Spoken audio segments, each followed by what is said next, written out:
Hello everyone.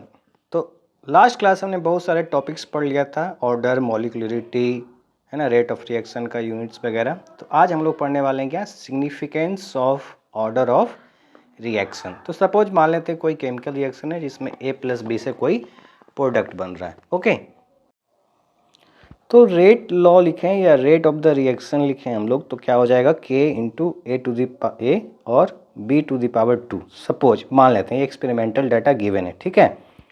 तो order of a reaction हमें क्या बताता है? The order of a reaction tells that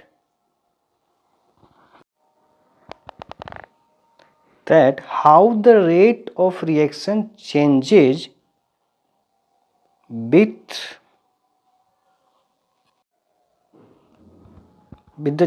with the change in particular reactant, यानी किसी एक रिएक्टेंट को चेंज करेंगे तो रेट ऑफ रिएक्शन कैसे बदलेगा, ठीक है, और क्या उसका कंसंट्रेशन। ओके, या फिर हम लोग ऐसा बोल सकते हैं rate of formation of product, है ना, किस तरीके से चेंज होने वाला है, क्योंकि रेट ऑफ रिएक्शन चेंज होगा तो क्या होगा, rate of formation of product भी चेंज होगा। ओके, तो एग्जाम्पल के तौर पे यहाँ पे देखो हम लोग क्या ले रहे हैं, इंक्रीज कर रहे हैं कंसंट्रेशन ए का 2 टाइम्स, ठीक है। तो रेट विल इंक्रीज 2 टाइम्स, क्योंकि क्या है, rate directly proportional to concentration of A है ना। चलो एक ऐसे समझने के लिए ए को मान लेते हैं इनिशियल, है ना, इनिशियल मान लेते हैं, इनिशियल कंसंट्रेशन। ओके, और ए डैश एक नया कंसंट्रेशन मान लेते हैं जो कि न्यू कंसंट्रेशन है, मतलब हम लोगों ने फिर से चेंज किया उसको। ओके, तो अब देखो यहाँ पे ए डैश इक्वल्स टू हमने क्या कर दिया 2A, यानी इनिशियल कंसंट्रेशन का दुगना। तो आर डैश यानी न्यू रेट क्या हो जाएगा, के इंटू ए डैश इंटू बी का स्क्वायर है ना, पावर 2 है उस पर। तो ए डैश की जगह 2A लिख देंगे और बी का स्क्वायर जैसा चल रहा था वैसा ही लिख देंगे। ओके, तो आर डैश इक्वल टू क्या बन जाएगा, के इंटू के इंटू ए इंटू बी का स्क्वायर, है ना। ओके, और ये क्या था, इनिशियल रेट था, k into A into B square, r जिसको हम लोग बोल रहे हैं, ठीक है, इनिशियल रेट। तो आर डैश इक्वल टू क्या हो गया, 2R डैश, यानी कि कंसंट्रेशन ऑफ ए को अगर जो डबल किया तो रेट ऑफ रिएक्शन क्या हो गया, डबल। ओके, तो अगर सपोज बी के कंसंट्रेशन को हमने 2 टाइम्स किया तो रेट ऑफ रिएक्शन क्या होगा, आप ये बताओ कमेंट में। ओके, आर जो न्यू रेट ऑफ रिएक्शन होगा कंसंट्रेशन और बी को डबल करने के बाद, तो न्यू रेट क्या होगा कमेंट में बताओ। ओके, तो आंसर इसका 4 आएगा, आप कमेंट में बताना। तो देखो अब हम लोग पढ़ने वाले हैं क्या, यूनिट ऑफ रेट कांस्टेंट, ठीक है। तो रेट कांस्टेंट का यूनिट क्या होगा, इससे पहले हम लोगों ने रेट का यूनिट देखा है ना, रेट ऑफ रिएक्शन का यूनिट।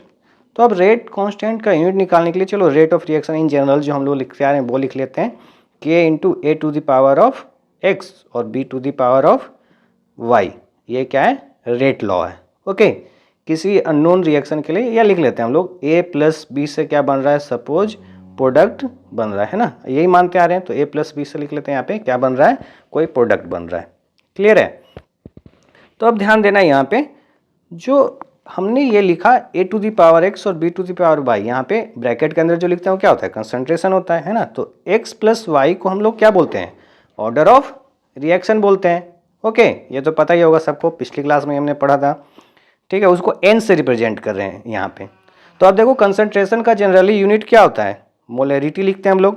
तो हम ऐसा लिख सकते हैं कंसंट्रेशन को ए, कंसंट्रेशन ऑफ ए को m और कंसंट्रेशन ऑफ बी को भी क्या लिख सकते हैं, m लिख सकते हैं, है ना। तो r इक्वल्स टू ऐसा लिख सकते हैं k m to the power x plus y, है ना, क्योंकि हमने वो पढ़ा है सेम बेस पे होता है तो क्या हो जाता है, पावर सम, यानी x प्लस वाई को हम लोग क्या लिख सकते हैं अब n, क्योंकि वो क्या है, ऑर्डर है। क्लियर है ये? तो क्या बन गया यहाँ पे देखो, k इक्वल्स टू क्या बन गया, r upon m to the power n, और हमने रेट का यूनिट क्या पढ़ा था, m बाई टाइम। अगर जो डिफरेंशियल रेट देखोगे तो क्या लिखा था हमने, याद है, माइनस ऑफ डी ए मतलब रिएक्टेंट अपॉन डी टी, और ये क्या है, मोलरिटी होता है इसका यूनिट कंसंट्रेशन का। तो ये क्या बन गया, मोलरिटी अपॉन टाइम आ गया रेट।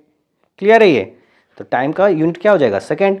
तो अब अगर जो हम इस वैल्यू को यहाँ पे पुट कर दें तो क्या बन जाएगा, मोलरिटी अपॉन सेकेंड, है ना, या एस भी लिखते हैं शॉर्टकट में सेकेंड को, और ये क्या है, m to the power n है। तो ये भी अगेन पढ़ा होगा, सेम पावर होता है, डिवीजन में होता है तो क्या हो जाता है, माइनस चला जाता है।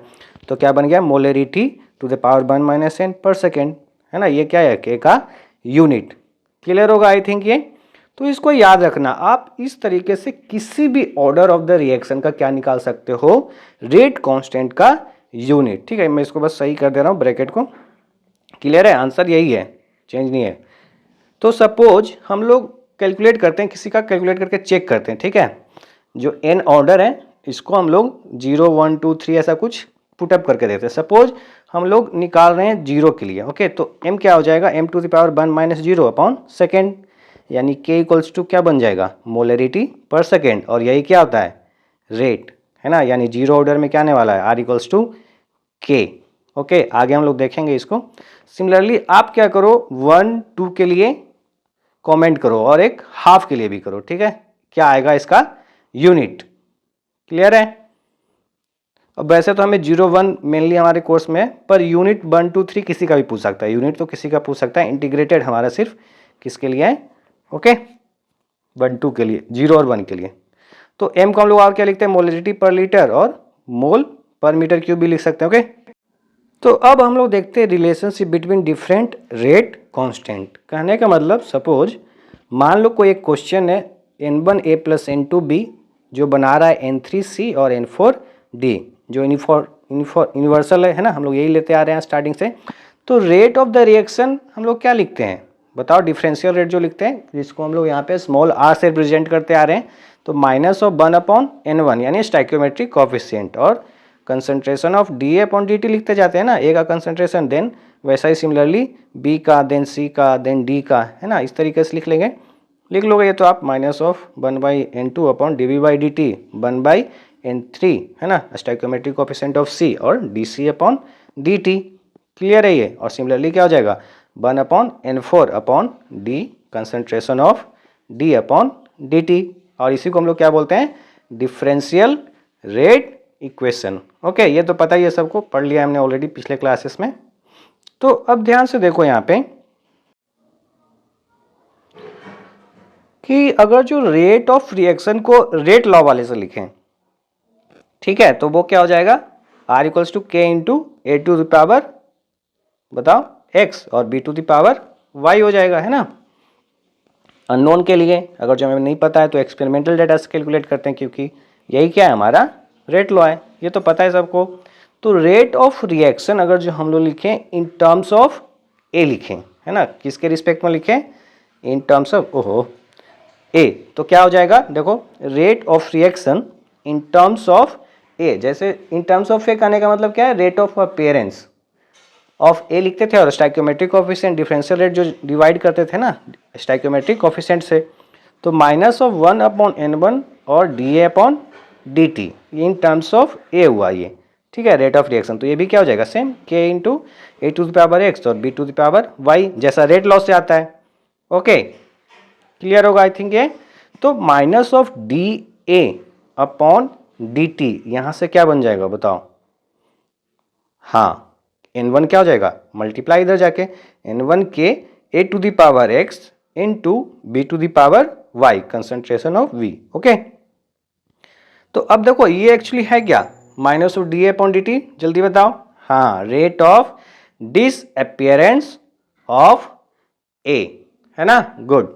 तो rate of disappearance of A है, तो ये क्या बन गया, minus of D A upon D T equals to n1 के को हम लोग लिख लेते हैं सपोज k डैश, ठीक है, न्यू है दोनों क्योंकि क्या है कांस्टेंट वैल्यू है, तो नया एक k डैश बना लिया, a to the power x और b to the power y, यानी कि k डैश इक्वल टू क्या हो गया, n1 k। क्लियर है। तो k डैश ना लिखे हम चलो k a लिखते हैं ना, क्योंकि अलग अलग रिएक्टेंट्स आने वाले प्रोडक्ट्स, तो k a लिखते हैं, इससे ज़्यादा क्लियर होगा एक्चुअली। तो k a इक्वल्स टू क्या हो गया, n1 k, यानी देखो k यहाँ पे है क्या, रेट ऑफ रिएक्शन है ना, रेट ऑफ रिएक्शन का कांस्टेंट है, यानी रेट कांस्टेंट ऑफ रिएक्शन, ऐसा लिखते हैं। और के ए क्या हो गया, rate constant of the reactant. Clear है ए। सिमिलरली हम लोग किसके लिए लिख सकते हैं, बी के लिए लिख सकते हैं, तो के बी इक्वल्स टू क्या हो जाएगा, स्टाइक्योमेट्रिक कोफिशिएंट उसका n2 इंटू के रेट ऑफ रिएक्शन। सिमिलरली किसके लिए लिख सकते हैं हम लोग, के सी के डी के लिए लिख सकते हैं ना, यानी सी प्रोडक्ट और डी प्रोडक्ट के लिए लिख सकते हैं N3K और N4K लिख सकते हैं, ठीक है। तो अगर जो इन जनरल लिखे हम लोग, है ना, सभी के लिए, तो हम लोग क्या लिख सकते हैं इन जनरल में, K of reactant equals to, क्या बन जाएगा बताओ, स्टाइकियोमेट्रिक, शॉर्टकट में लिख दे रहा हूँ, ठीक है, SC लिख दे रहा हूँ, ठीक है। इसका मतलब क्या, स्टाइकियोमेट्रिक कोफिशिएंट ऑफ किसका, रिएक्टेंट, इनटू क्या आएगा, हाँ, K ऑफ द रिएक्शन, मतलब rate constant of the reaction. Clear है ये, यानी किसी भी रिएक्टेंट का निकालना है तो हम क्या लिखेंगे, stoichiometric coefficient into rate of the reaction पता हो तो हम इंडिविजुअल निकाल सकते हैं, और प्रोडक्ट का भी निकाल सकते हैं ना, सेम आएगा, बस वहाँ पे रिएक्टेंट की जगह क्या लिख दोगे, प्रोडक्ट। क्लियर है, दोनों में आंसर क्या आएगा, सेम, स्टाइकियोमेट्रिक कोफिशिएंट और product into K of reaction. Clear है ये। चलो एग्जाम्पल या एक न्यूमेरिकल बोलो या एक क्वेश्चन से समझते हैं ना, ठीक है। तो देखो यहाँ पे क्वेश्चन मैं ले रहा हूँ, सपोज 3A प्लस 2B कोई प्रोडक्ट बना रहा है, सिंपल एक ही प्रोडक्ट बना रहे हैं, ठीक है, 4C बना रहा है।